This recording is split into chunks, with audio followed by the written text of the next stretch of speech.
Every day of our lives we create new memories.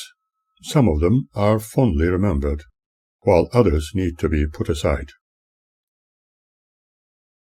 Years later, I needed to leave some of the hurtful ones behind, not wanting to be burdened by them any longer, for I always prefer to travel light on the pathway of life. During late 2014 and early 2015, I celebrated the New Year with my daughter and her offspring in Perth, as well as with my son, who had initially invited me to travel with him, but I followed him a week later.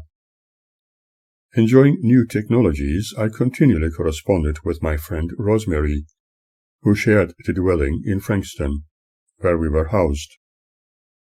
This way I have been able to keep an accurate record of the events which took place during this mini-holiday. Instead of writing in a journal or making a sound recording, as once upon a time, I can now look at my correspondence notes on my mobile phone to tell you all about my unique adventures. I began with the following in a text message. Best wishes for Christmas and a very happy New Year. On Wednesday, 31st of December, at 5:25 p.m., I jotted down a few more words while traveling in the airport bus towards Tullamarine. So far, soon after I sat down, a chook brain, probably from Southeast Asia, started to sneeze right on my neck behind me. Imagine how it feels. It must be my lousy luck. We are now in St. Kilda. Rosemary responded. Oops. Got problems here, though. Home phone and modem are dead. I rang Optus and we tried to fix, but no go. Tech is coming on Friday morning. Have a good trip. Hope it turns out better than expected. Home phone and modem? Try taking the plug from the electric socket. Wait for 20 seconds, then plug it in, and wait until all lights on the modem are green. At 7:03 p.m. Security checks have been smooth and friendly, for a change. I'm having a cup of peppermint tea. I have just got both of your messages. Enjoy your tea. I will try the modem and phone to fix, as you suggest. A little while later she wrote, No go with the phone and modem. Don't worry about it. Just enjoy your trip, hopefully. It's sad that there is no other phone at home. Never mind. No sense worrying about it. We'll let you know when fixed. Happy New Year. Happy New Year to you also. I'm in the plane now. I have fixed the problem. Partial electrical failure. Have sent a text cancelling tech. Thursday, 1st of January, 1:26 a.m. Melbourne time. I have just arrived. Hope this message is not disturbing you at a very lousy hour. I am happy with good news about the modem. I hope my recording on the laptop will be fine. I'm looking forward to coming back home soon. Claude is arriving now. Sweet dreams. The times shown are all Melbourne time, unless it is otherwise indicated. At 9:17 a.m. Good morning, and again Happy New Year. We have just left a New Year's party in this city, and I am no longer feeling tired. Good morning to you too, and a very Happy New Year. 11:54 a.m. It is approaching 9 a.m. here. Everybody still seems to be asleep. Hope you are going to have a nice lunch. Keep well. Very peaceful here. Not surprised they are sleeping it off where you are. We had some very, very loud private fireworks here last night, like explosives on a demolition site. Enjoy the peace and quiet. My thoughts are with you. Average Perthsiders do not seem to know how they celebrate in Melbourne. Here they make noise, very loud music, which is really no music at all, and jump on the floor as if dancing in the mud. And they drink and drink. Don't worry, it is only an observation. However, they are unusually well behaved. I can never sleep at this time of the day, especially when it's already unpleasantly hot. But they can. Sleep on, thou little infants. Hope it cools down a bit for you. Probably the booze has acted like a sedative and knocked them out. Boring for you, though. That is so true. The whole place and the city bore me to tears. I need to keep myself mostly indoors. As you know, no shops are open today. Yuck and yuck again. Hope there's some good company and an interesting one soon. I'm just looking at some of the images captured on my mobile.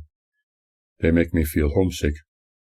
While everybody is sleeping, how blissfully quiet it is.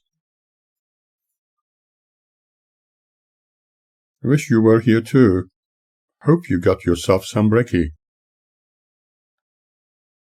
I did not have any brekkie yet, and am very hungry. I don't know where everything is at the moment, for I am here for the first time. By the way, I met one of my former students while flying. She sat next to me, and I did not recognize her, but later she asked me if I was Dr. Sorenson. Can you imagine? Coincidentally, she had been allocated a seat next to me unawares. Anyway, I hope people will start getting up soon so that I can also fill my empty stomach. Have a look around in the kitchen to see if you can at least make yourself a hot drink. It's rude to leave you high and dry like this. They should have told you last night where things were. I think they were very drunk, but I have made a cup of tea right now. Remember, all the shops are closed for the holidays, so I can't get a quick breakfast elsewhere. I never believe in wasting time with inconsequential issues, but have always been subjected to so-called friends' unthought-of decisions for me to wait for them for long periods of time, when I lived in Germany, all those years ago. This trend has never ceased after I started to live in Australia, and interestingly, my own so-called family members, starting with Magda, subjected me to the same. When I was younger, the Strohbachs would take me to some of their friends and relatives, leaving me in the car to wait for them while they visited, using multiple excuses such as, "They don't know you." On their return, after about 3 hours, they would declare that one could not say no when some delightful food was offered, and they had much to reminisce. This trend remained like that for a long time, until I protested. Alas, members of my ex-wife's only associates had similar tendencies, making me wait in their vehicles for long periods of time, while they had to talk to someone or visit them, later taking me home after wasting my valuable time for nothing, just sitting and waiting.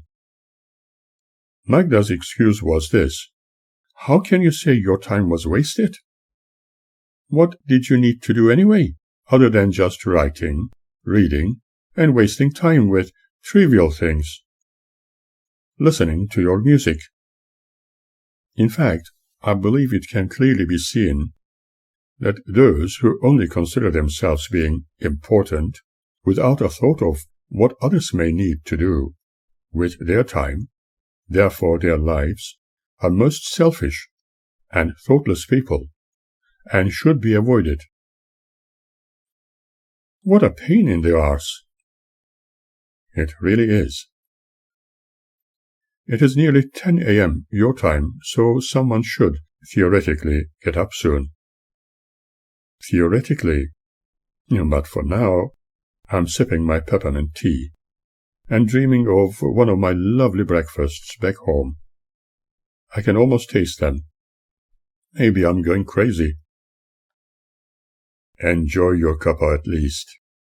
No, you are not going crazy. Not sure. In fact, I'm very concerned.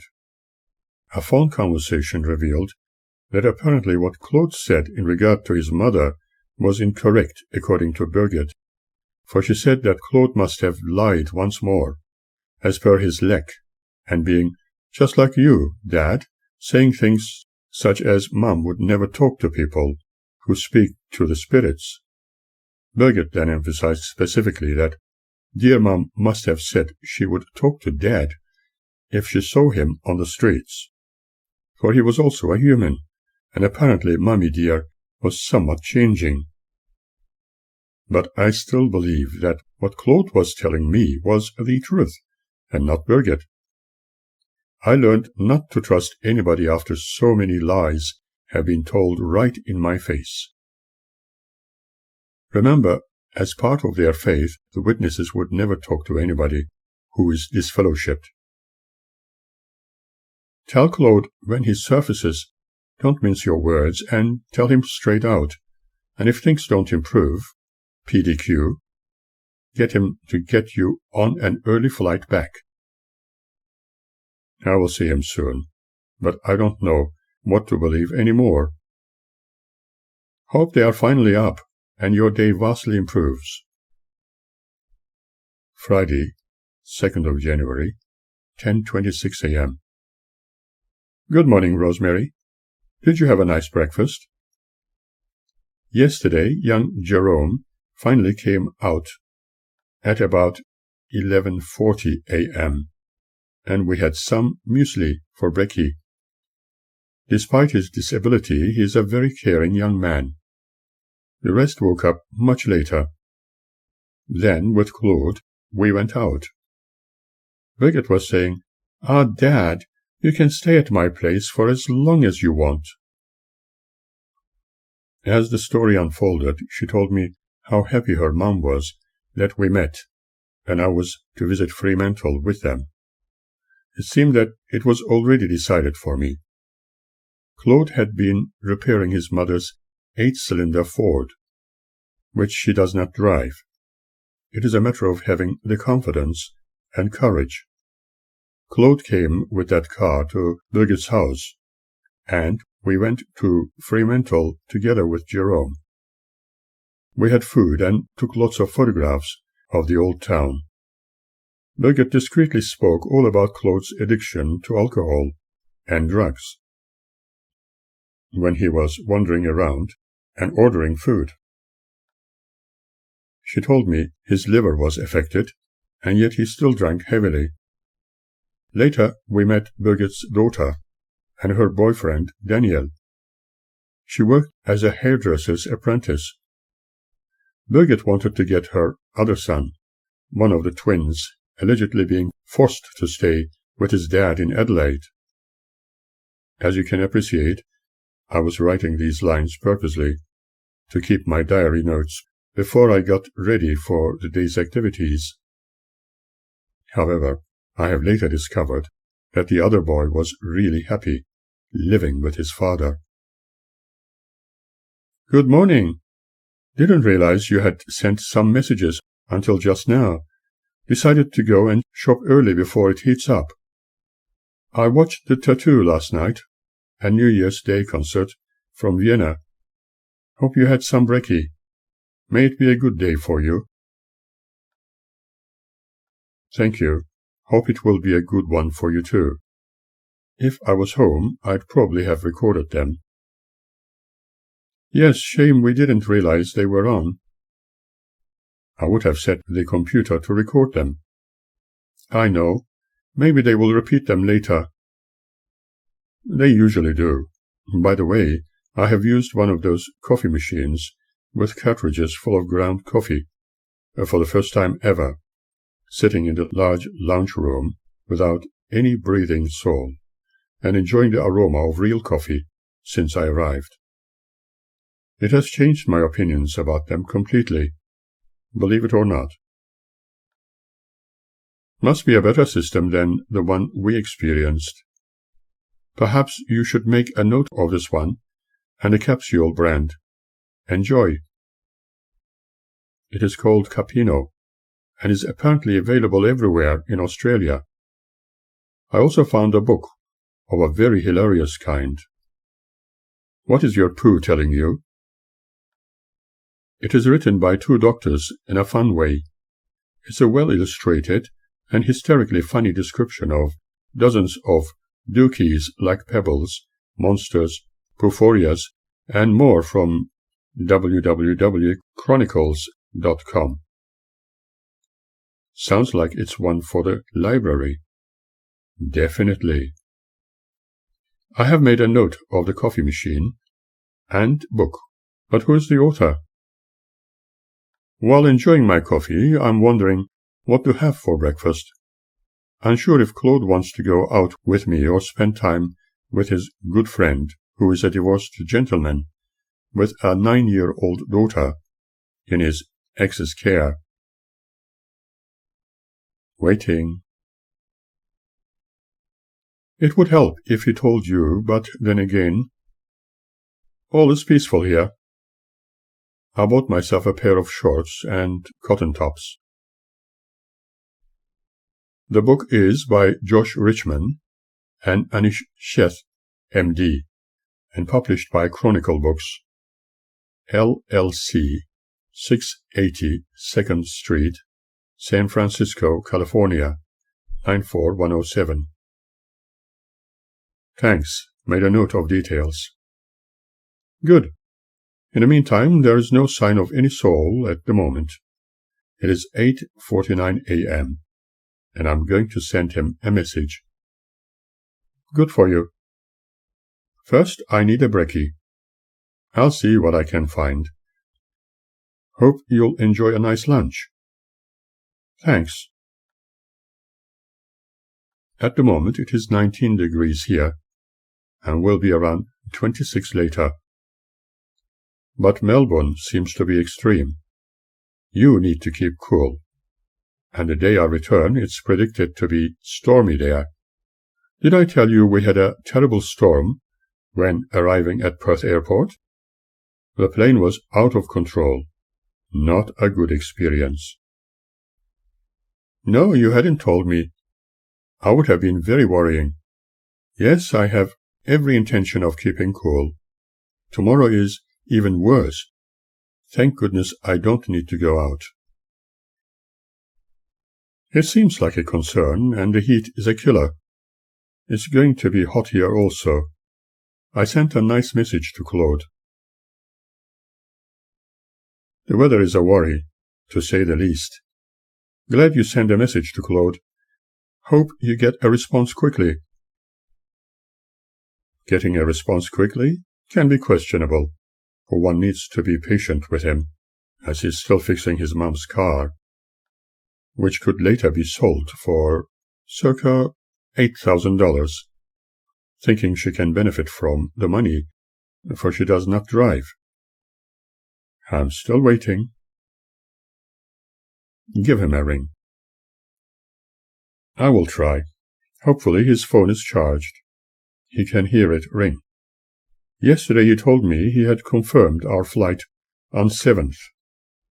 He has just responded that he had been drinking a little too much during the New Year's Eve celebrations.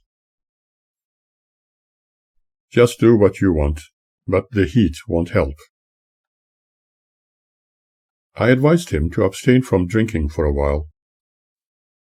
Good for you. He's been careless about himself. I don't know what he wants to do today, but I want to know so that I can plan my day. Okay, I'm going to go and cook myself some lunch. Enjoy. Thanks. Bon appétit. Rose just rang me. Bill has been told. He has just weeks, but can't say how many. 8:14 p.m. I have been to a few places, such as where her daughter works and Birgit's workplace. I met a scientifically minded IT techno person, and although he promised to go to a restaurant with me, Claude kept busy with his mom's car without seeing her, and then called his sister at whose address I am staying, telling her he is unsure if he will be able to meet me this evening.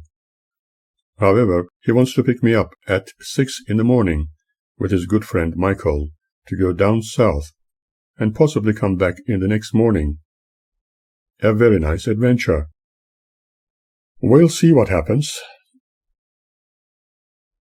With all that commotion, I did not hear the phone. But I am very disturbed about the news concerning Bill. I'm unable to suggest anything at the moment, as I am truly shocked. Take care. Later I wrote, Birgit has just left for work and will return at 2 a.m. I suppose I will have to survive the ordeal and make the best use I can of the situation, and as usual just wait. What about your medication? I'm all right at the moment. I keep all my medication with me at all times, just in case. Thank goodness for your foresight. Since Birgit has opened up, speaking favorably about me, without forcing her viewpoints, as she promised, I'm happy with that, although it is hard to trust the situation.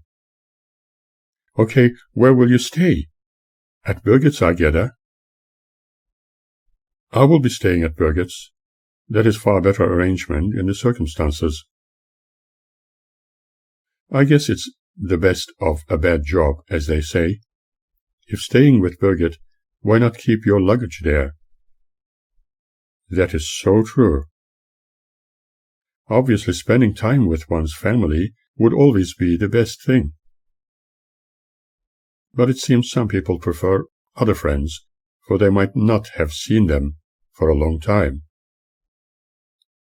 After all, I'm only visiting WA, and not any people, and this is how I feel about it. Don't blame you. I spoke to him on the phone. He will drop in to see Birgit's kids and me. Some people are not worth worrying about. I could be wrong, but I have a sneaky suspicion. He was angling to get you to stay with Birgit all along. I am absolutely certain of it, and that is fine. So, when is he planning to turn up?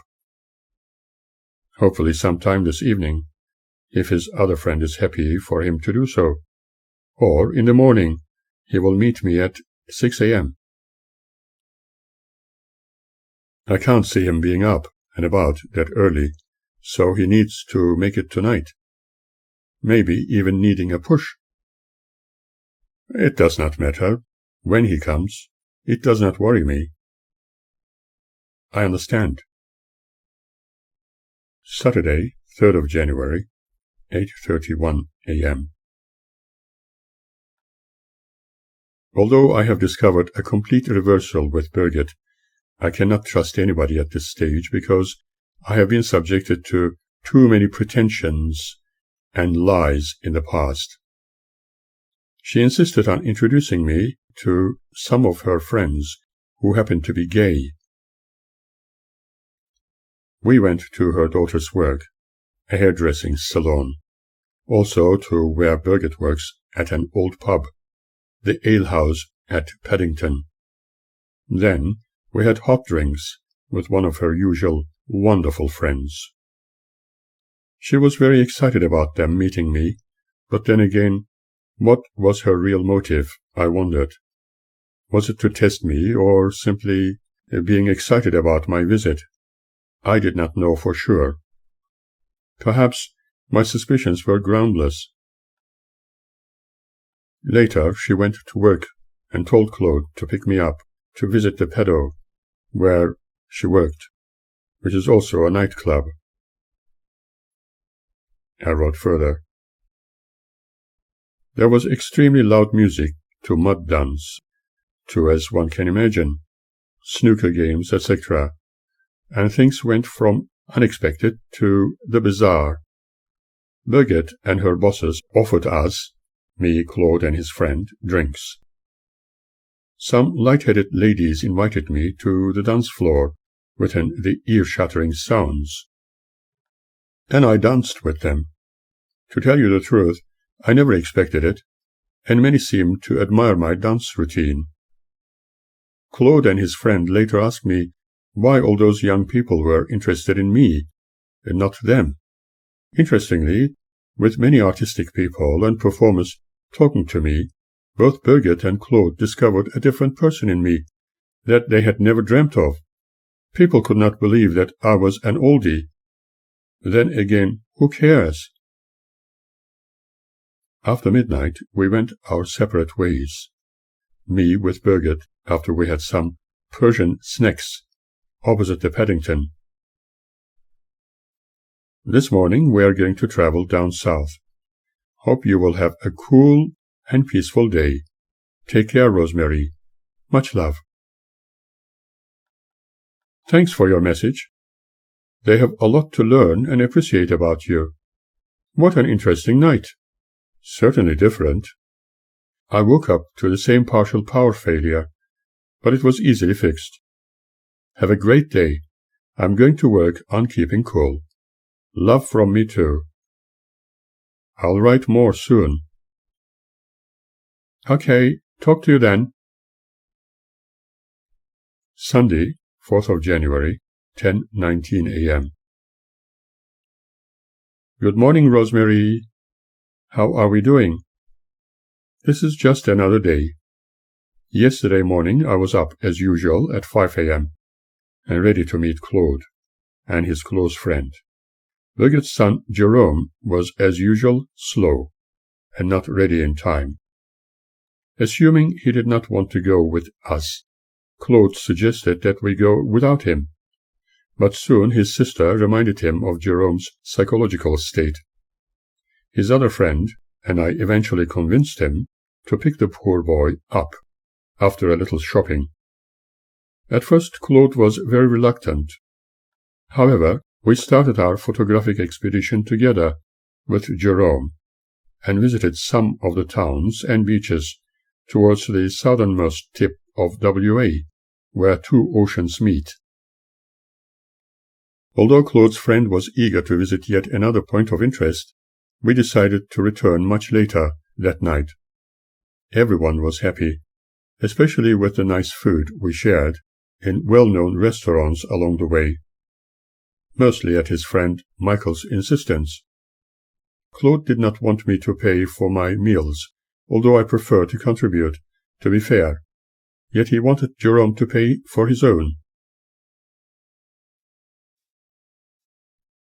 Today, he wants to go to a well-known restaurant in the city with me at around 6 p.m. Birgit, on the other hand, wants to introduce me to her good friends. Some, being Turkish, had invited us, dying to meet her famous father at lunch or dinner.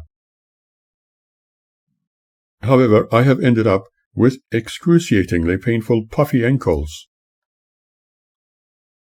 Good morning to you too. Didn't Claude want to pay everything?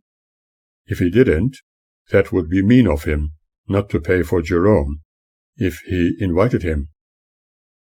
It is much cooler here this morning, so I went out just after 8 to do some shopping while there were very few people around.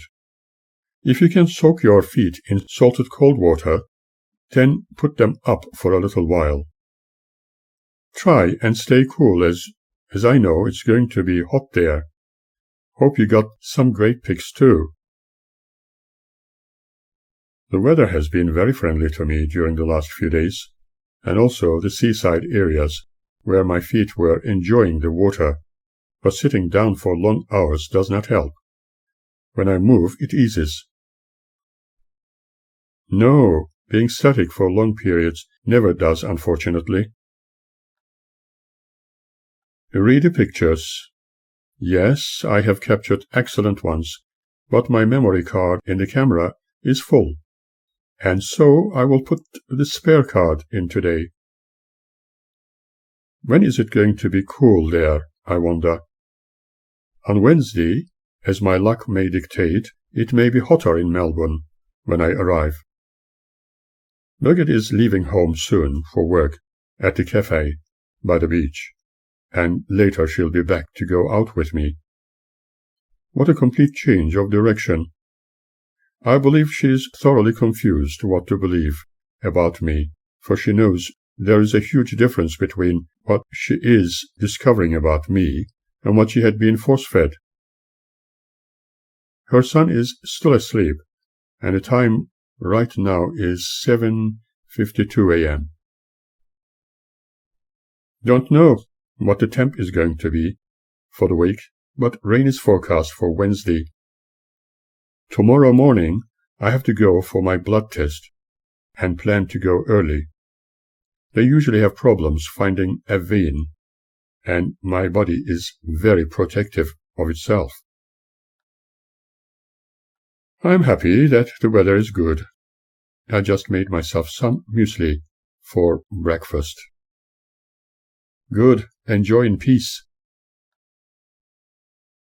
I'm not surprised about your body's behavior in protecting itself, but I feel all will be good. They say that Wednesday is likely to be rainy, steamy, and hot. Nor am I. Peace and quiet is very therapeutic. I'm thinking of leaving a small monetary gift for Jerome. What do you think? I'm not worried about it. As for the weather, I just know it's going to be wet.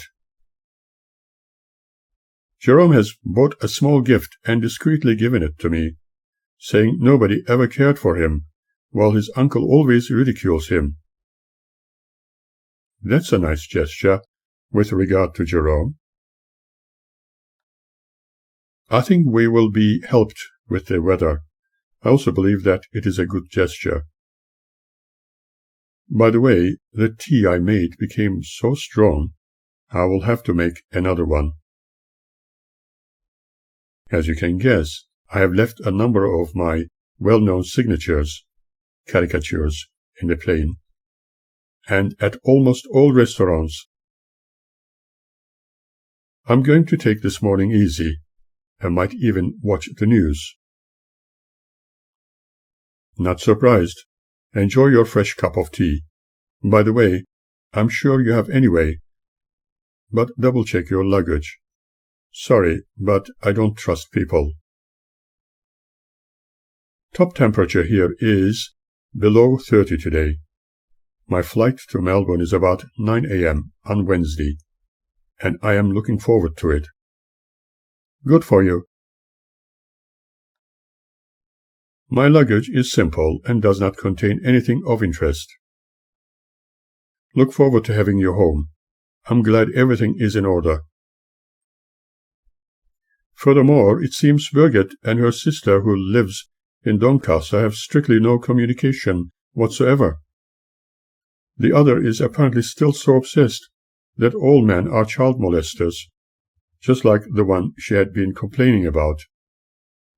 A very disturbed woman, and Claude is still very friendly with her, although he is very furious about this issue. Birgit is also extraordinarily angry with Claude in regard to this. What can one do with such idiocy? Best keep out of it and leave them to their pettiness, as I am sure you are. Apparently her sister tells everyone about her organs being more towards one side of her body, and there's a huge empty space in her anatomy. Maybe they are also talking about her brain. You can guess who's blamed for that, but could it be that they are all inflicted with their righteous mother's genome? Remember, their mother is apparently the sign of physical perfection. But I still remain the crooked, crippled one. I am completely out of it, simply ignoring and not even reacting to it as if the whole issue, like the originators of it, did not exist. Again, looking forward to seeing you soon. Keep well and be happy.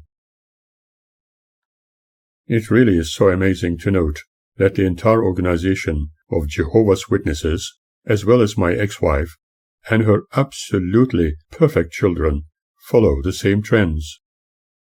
In all honesty, after my associating with them for a long time, I can say without any bias and prejudice that Jehovah's Witnesses promote a false sense of reality. This is also the art my daughters learned from their allegedly all-knowing mother, who learned it from her only associates, the Jehovah's Witnesses.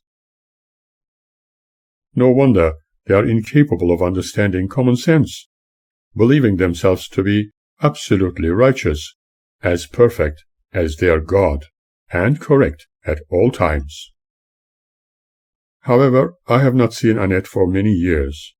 Therefore, what I know about her is also not dependable, as I have been told too many lies.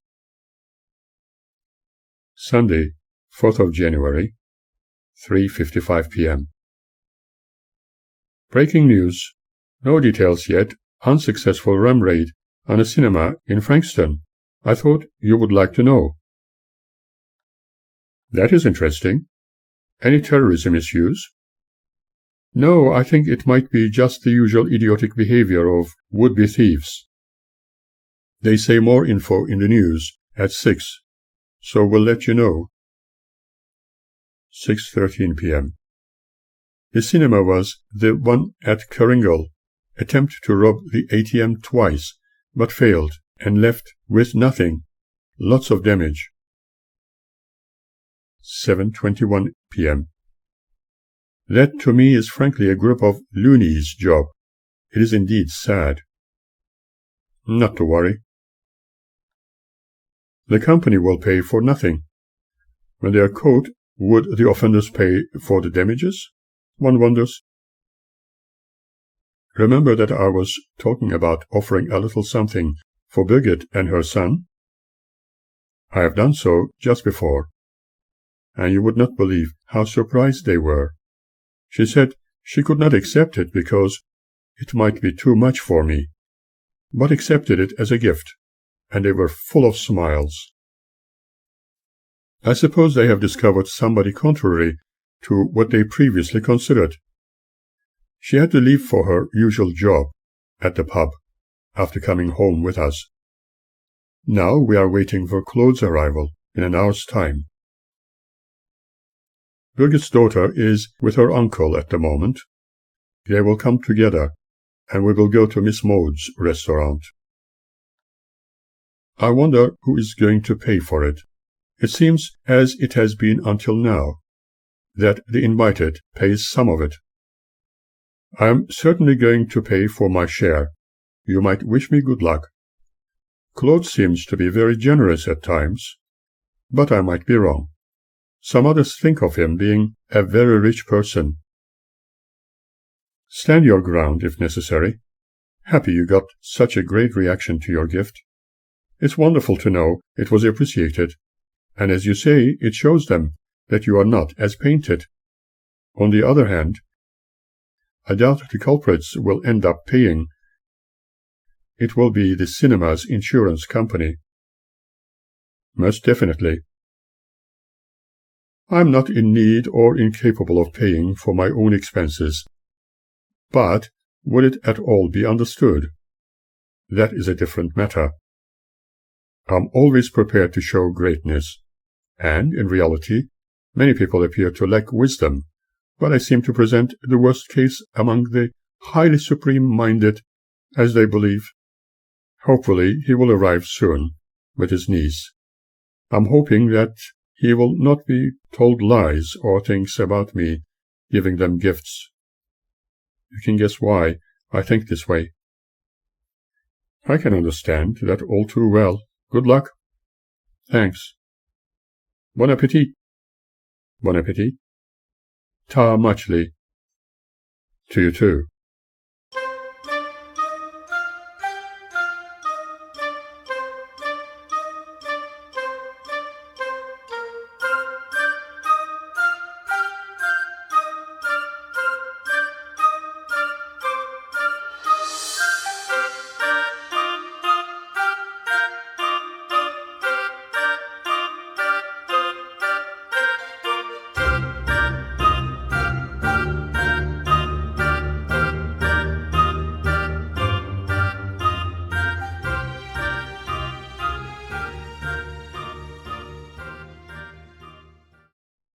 As at March 2015, Magda seems unchanged in her only resolve of forever preaching that Suren is dishonest for being ejected from Jehovah's truth. That is what she had been led to believe upon the most honest lies of the Jehovah's Witnesses she has been surrounded with, according to several correspondences I became aware of. What I have discovered was from very reliable sources and not idle gossip. With her current mindset, I can easily claim that she has remained stuck in the groove, while the entire world moved on. I also know it to be a genetic issue she cannot help. Added to this, there is a stress-related anomaly, which is known to be caused by the lifestyle forced upon her. Nor can we ignore the fact that during pregnancy, her mother was doing all kinds of things, including excessive alcohol consumption, to cause a miscarriage. Obviously, it is easier to blame me, the soft target, with all kinds of dishonesty, for that is what Jehovah's Witnesses ardently prefer to see, encouraging her to do the same as part of their faith. They have to defend the judgments of their judicial committee, ungrounded or not, as they always need to be right, and the disfellowshipped can only be on the devil's side. A beautifully presented exterior is not proof of the interior, and one cannot judge others by their appearance. When Claude disappeared without telling me anything, as had often been the case in the recent past, although he was not obliged to, by nature being curious about where he was, I sent him a message inquiring if he was all right. Instead, his sister Birgit informed me that he was in Perth with his good friend Michael, and that they went to dinner with Mum. When corresponding with Birgit, I deliberately made mention of them being obviously close friends, but not implying anything negative, for it is admirable for anybody to have friends one can trust. I was not sure what they used to do in the past and did not even want to know if they had a few typical teenage trends, such as spending time with girls, going to parties, enjoying habit-forming substances, drinking, or engaging in a religious activity like Magda and her friends were encouraging them to.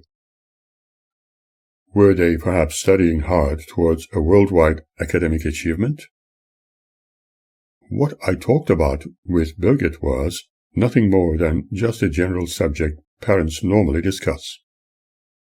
According to Birgit, when Claude was addicted to alcohol and drugs, and was very sickly, she had helped him with his rehabilitation.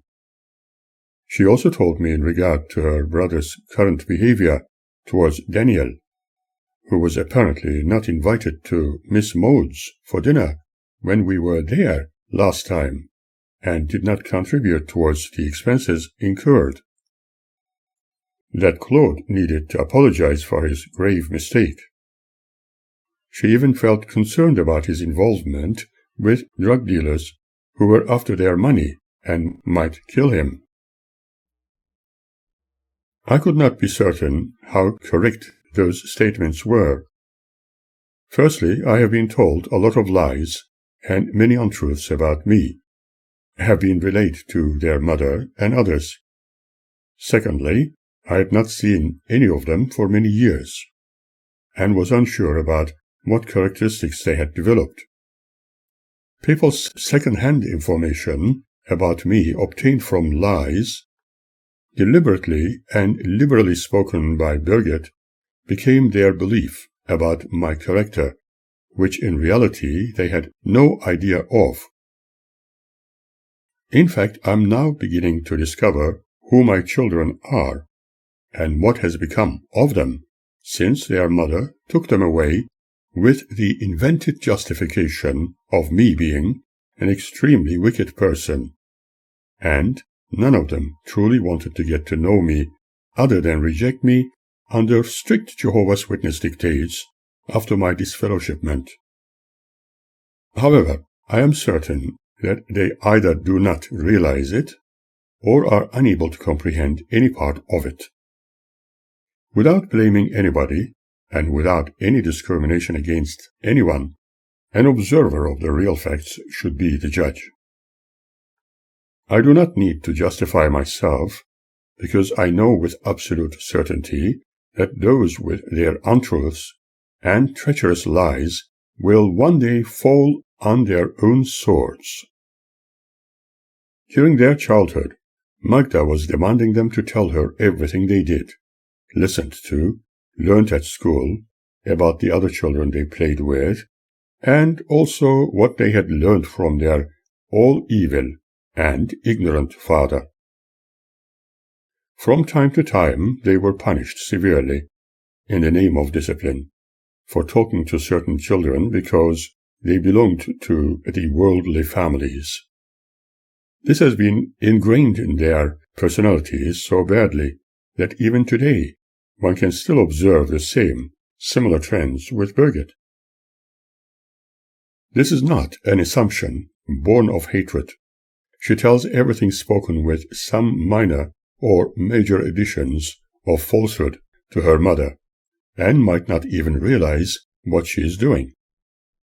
What I am observing here is the result of Magda and her faithful brother's disciplinary treatment of the children, especially after their abduction.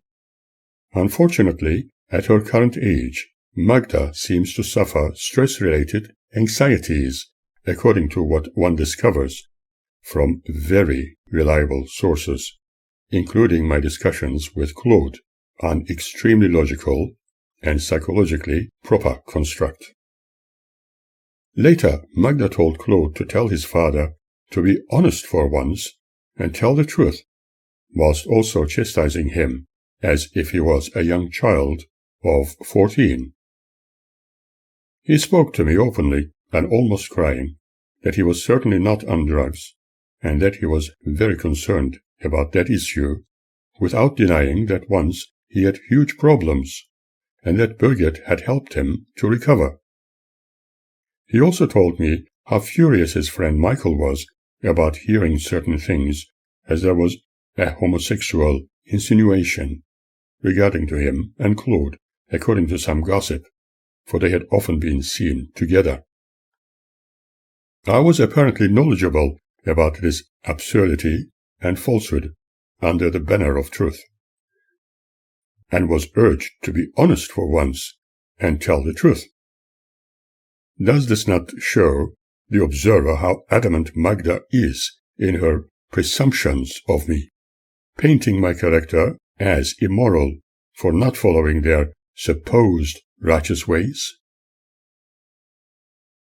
It is a very strange phenomenon to observe, people seeing two men together and immediately assume that they are gays. After observing people's expressions when seeing me with Claude, I often felt the need to tell them that we were father and son.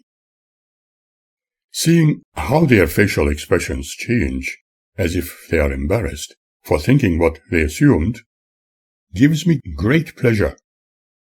However, Recalling Magda's words to Claude, I knew what she told him contained her special character references about me, reminding him what she had been teaching the children for years, to be honest for once, obviously implying her false and ungrounded assumptions of my seemingly prime characteristics. What she therefore claims literally means that she eternally believes Suren is a liar and dishonest person, thereby defaming my reputation. It also means accusing me with what she has been doing for years under the careful supervision of her associates. That also means that, as a citizen of this country, I can legally sue her even after all these years. But considering her age, psychological standing, my first ever serious love, and mother of my children, I will only offer her my sadness. That she has been sucked into complete darkness, superstition, and cultism. Although Birgit told me nothing in this regard, I nevertheless furnished a long text message urging her to assist the family, which has already been broken to pieces, not needing to be completely destroyed, and therefore not to stress her mother unnecessarily by telling her everything we may have spoken between us, for we can easily deal with some of those things. Especially after hearing things from various sources, particularly from Claude, they may have developed unwanted habits and unusual behavior patterns with their mother. For instance, her going to the restrooms when they were having dinner, but not returning after a very long time, upon which Claude discovered her outside, walking in small circles, on one spot pretending she was trying to call him on his mobile, which was certainly worrying. Unfortunately, Magda's mother Emilia, kneeling on the floor sometimes, dipping her fingers into the carpet, and licking the little morsels and other small items, was equally concerning. That might have been due to being constantly influenced by wine, but then again, as indicated earlier, it could be a genetic issue. But what the Wicked Witness organization is doing to multitudes of people around the globe is neither forgettable nor forgivable. As far as I am concerned, what has been observed over the years, including Magda smashing her car and not knowing what had happened, cannot be a good sign. Knowing how dull Jehovah's Witnesses become after many years of limiting themselves, only filling their minds with forever repeated Bible texts, while isolating themselves against the so-called wicked world, it is extremely dangerous for the health of the brain. This may be one of the reasons why many witnesses suffer from psychological anomalies, and particularly the elderly are more vulnerable, for they are the forgotten ones, due to being inactive in witnessing activities. Taking this into account, I further wrote to Birgit that I loved her as my daughter, and it was not my intention to speak about these issues when I next visited them in Perth. Later on Saturday, 28th of March, 2015, I told her repeatedly not to stress her mother by telling everything she dreamt of. However, a lengthy period of time, she did not respond. Was she resentful about what I said? Did she feel that everything I told her had to be spoken to Mom for her approval to contact me? Curiously waiting, I was in need to urge her to abstain in stressing Magda, for she had been feeding her mother for years with many untruths, or things gossiped about, which did not have any substance or logic. I know for absolute certainty that she had been telling such things as her dad conjuring up evil spirits and talking to ghosts, arguing that she had witnessed those things without being the case. When Claude visited me for the first time after all those years at one of my art classes in Frankston, after he was disfellowshipped, he said he wanted to get to know his father.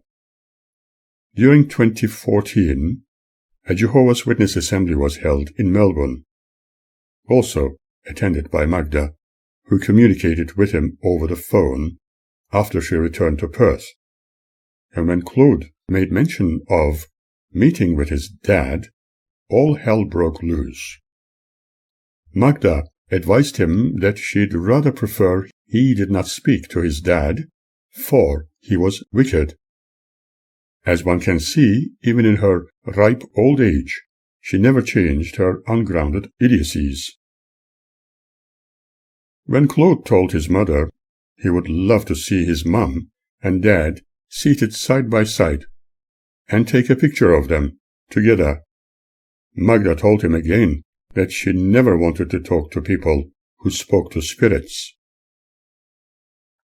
A year later I was to discover more about Annette and Birgit through Claude and their other friends. According to what I was told, Annette had been the source of all kinds of ill thought about me, creating character references which are not true. She had deliberately influenced her sister Birgit, who, being extremely gullible, just like her dear mother, believed everything Annette told her. For example, seeing my boxed skeleton and interpreting it as a ghostly experience behind my shoulders, embedded in the wall, with blood gushing out of its eye sockets. And having told about it to her sister, it subsequently became internalized by Birgit, as if she was the one having experienced it, turning it into a false memory without realizing. She took that experience to her mother, telling her all about what she had observed. It was then classified, as expected by Magda, under Jehovah's Witness superstition, as an evil practice conducted by the only evil man in the world, who was no other than me. When they were very young, Birgit believed everything Annette imagined, later making it her own reality. In other words, both sisters conveniently forgot everything good about me, only thinking the worst possible character references they could create, taking them to their mother, who only wanted to believe all things ugly, all things inappropriate, and all things evil about me due to my supposedly being dishonest for not accepting the Jehovah's Witness teachings as true, and practicing devil worship. Since I did not see them for decades and had not spoken with them, my knowledge may be second-hand. But my analysis, particularly regarding Birgit, is the real deal. For I have spoken to her friends who approached me first, and my more recent encounters with her proved me correct. Both she and Magda were unable to see anything good about me, for reasons we have so far considered. Every evil deed witnessed in the world was focused within my persona, as far as Magda and her only friends were concerned.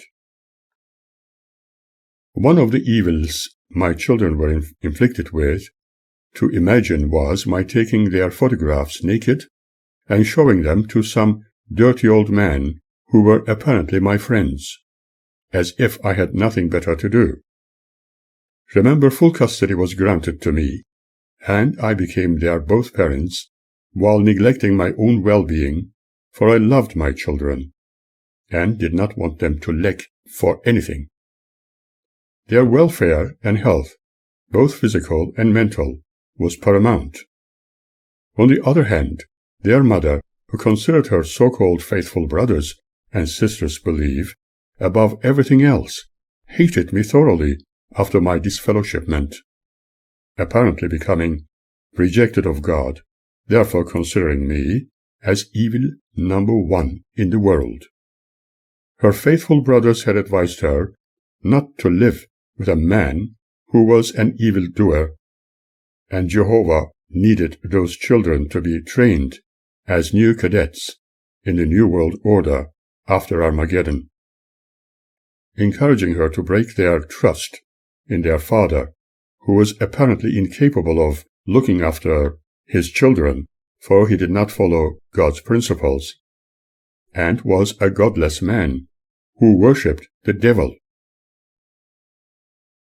They considered their ungrounded assumptions about me as the absolute truth, and not the actual words declaring my reality to them, needing to consider me as a liar in order to justify their falsehoods. As far as Jehovah's Witnesses are concerned, their assumptions had to be the only truth, even when completely wrong, and not based on thorough research, whereas the real truth, based on scientific analysis by independent sources, has to be incorrect and baseless in their eyes. Therefore, can one trust their judgments? How can one rely on Magda's assumptions? Remember, she never wanted to know about my professional and cultural background, in fact completely ignoring my standpoint under the banner of all men are the same, believing she was the only well-educated and cultured person. Probably she had introduced me to her faithful associates and children as a member of the Stone Age period of human development, and my children often treated me as if I belonged to the hunter-gatherer period of the evolutionary chain. She has thoroughly helped her children to turn away from their father, returning to their supposedly caring mother to train them as servants of God. Right in the beginning, the Australian legal system saw it fit for the girls to stay with their father, for reasons we have already spoken about. When they decided to grant me custody, they have most certainly studied my characteristics and moral conduct. Any discordance, along with abnormal activity, would have immediately resulted in our children's custody either being granted to their mother or being made wards of the state to be looked after by the government of Australia. Jehovah's Witnesses and Magda, although knowing the facts, had to create other methods to distance the children from their father, who they condemned to damnation due to his supposed disobedience to God's divine laws. In the process, our daughters became completely confused, not even recognizing their own individual selves. Annette became bitter and hateful towards her mother, conditioned to see me doing evil things, bypassing everything I stood for, ignoring my research, work, and responsibilities, and, under peer pressure, compared me with the fathers of a few of her unfortunate friends.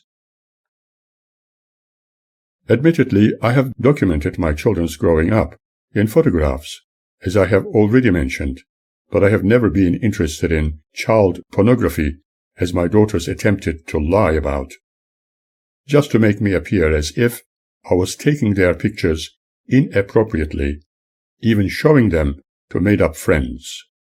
This can only be born out of their inner hatred against me, as inflicted right from the beginning of their lives. Remember how Annette's German grandparents had been treating her, supposedly as a joke? Later, during their early childhood, they were further influenced by their mother under her Jehovah's Witness brothers' supervision and directives to hate the evildoers. As far as their mother and faithful friends were concerned, supposedly only seeking God's righteousness, I was condemned as an evil man who apparently had nothing else to do other than hurt people, was a sex addict, and who showed his children's nude pictures to old men.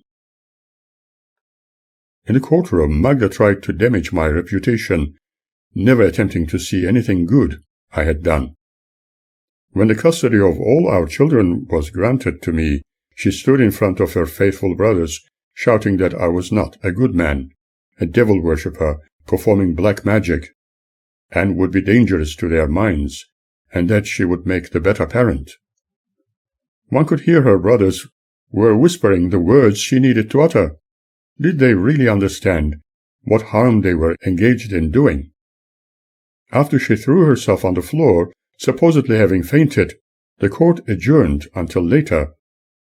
During the break, when I was asked if it would be a good idea for my wife to have custody of my son, my lawyer advised me to accept the proposal, as we could later come up with a better solution. After she absconded with the children and disappeared for a long time, I sought ways to unite the children legally, but she had already indoctrinated them against me, alienating them. Remember also when Annette was unusually willing to stay with her friend, after which she was abducted, I was meant to look incapable of looking after her. If I was a careless, irresponsible, and imbecilic man, would the court have allowed the child to stay with me? However, I discovered that some of Annette's abductors were ex-Jehovah's Witnesses, or had been involved with them in the past. After this heart-wrenching experience, Annette, now aged around 8, was never been the same. What had been done to her during that abduction, and what indeed during the temporary but forced custody at her mother's?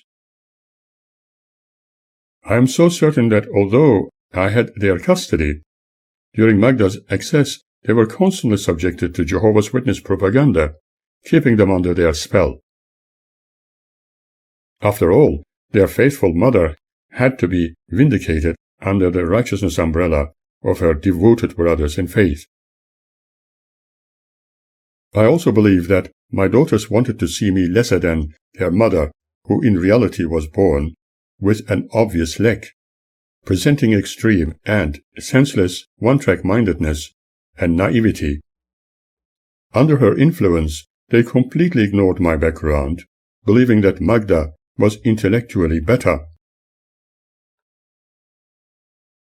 Repeating myself once more, even the actual skeleton I had for my studies and artistic purposes, which was normally kept in its box, was seen as if I had it for the practice of black art. In her imagination, Annette considered it as a vision of a ghostly kind. This appears like a comedy sketch at first, but in reality it is really very sad. My interest and research into spirituality and the world's belief systems was conveniently seen as an evil practice of cultist spiritualism, and occult as per their mother's deliberate input under Jehovah's Witness supervision. Magda was vulnerable to hypnotic suggestions, and in her gullibility believed in everything made up as stories of my supposed practice of seances, and my daughters amplified her belief of my being evil, bypassing anything good regarding my character. In absolute reality and without bias, they popularly chose to believe that men are stupid and unintelligent. Their general trend is that I still remain an ignorant person with evil intentions. After all these years, they left me no choice but divorced them completely, as if they never existed.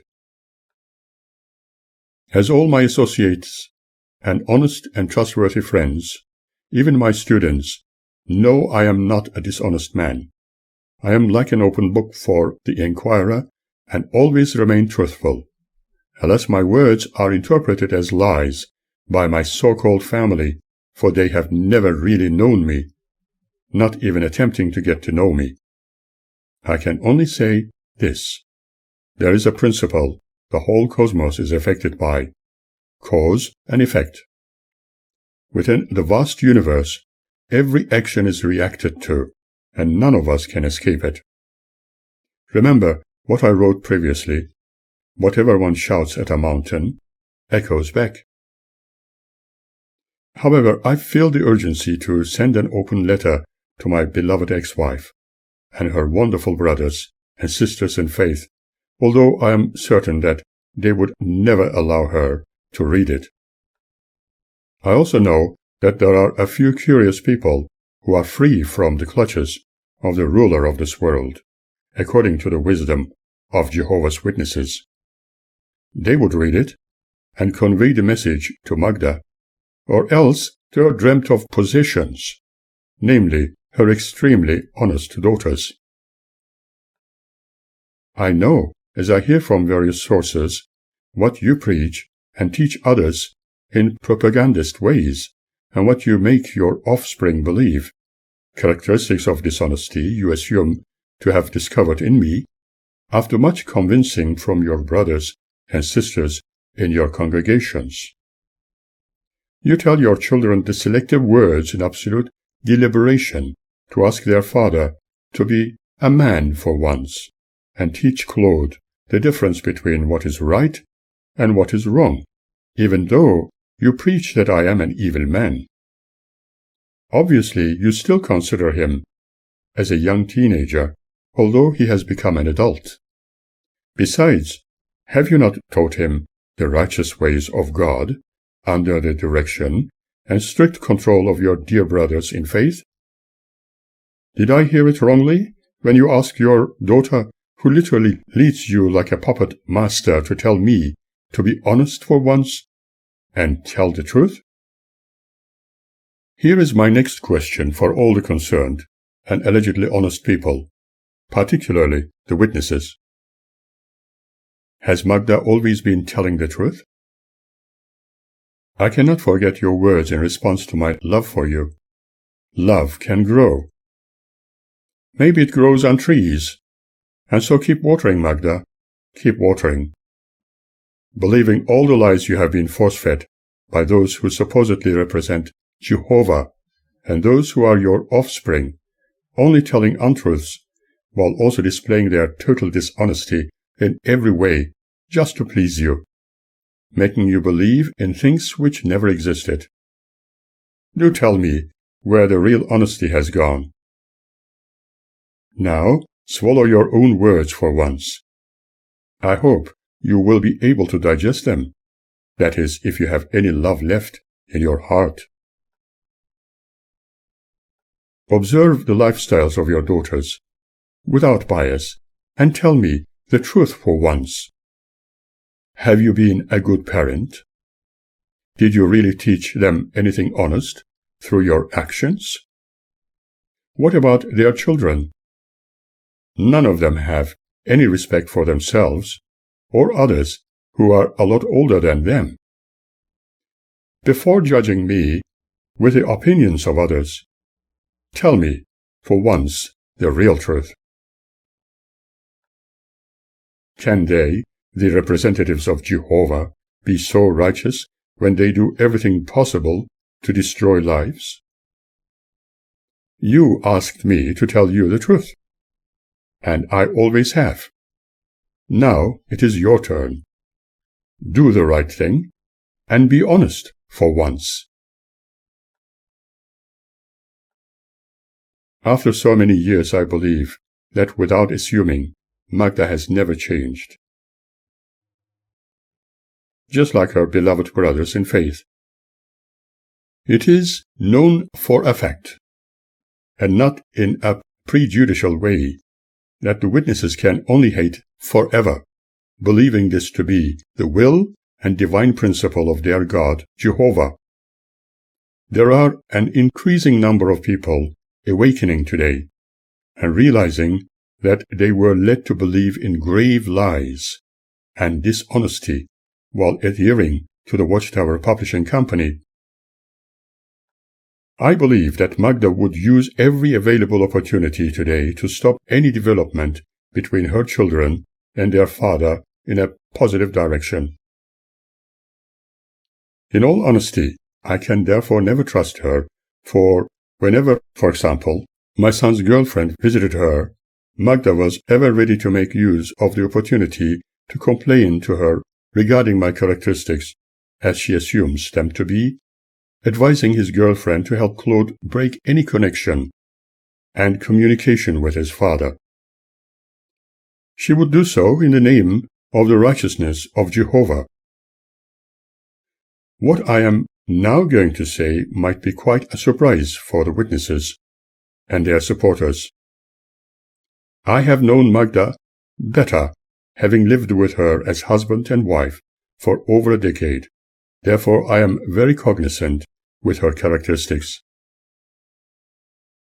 It is extremely healthy to question what is real and what is false. It is healthy to doubt things until there is reasonable proof which can be substantiated. I personally am forever thankful to everybody, friends and relatives, for their input. They indeed have assisted me greatly to the reality that everything experienced, told, and read needs to be thoroughly examined and analyzed in an unbiased way. I learned that not everything one was told could be the absolute truth. Things we are taught have been proven to be not always correct, and we have to adapt to changing circumstances. I cannot accept things at face value, although religions encourage blind faith. Besides, as human beings, we are capable of dreaming, and this occupies much of our daily existence. Therefore, everything we know can also be part of our dreaming and imagining minds, and not necessarily the absolute reality upon which we seem to build our lives. Everything good or bad we experience remains like remembered dreams, and it seems that nothing is of any value in the long run, for all things pass. However, the knowledge gained and wisdom learned need to be for a reason, and that is when we start pondering on the necessity for continued existence. Otherwise, all our experiences of life are worthless. And if this is so, what is left, and what really matters? It is very easy to criticize and condemn others for having different opinions, or even having discovered what the real truth may be. The witnesses among many other cults are excellent in this with their extreme negativity. Listening to both parties may be a good idea, but it needs to be without bias, without participating in any fanaticism, and without prejudice. We all need our blank canvases so that we can paint our own colors on them. One need not be frightened for being uniquely one's own self, for life continually happens, and we cannot describe our conscious experiences of it.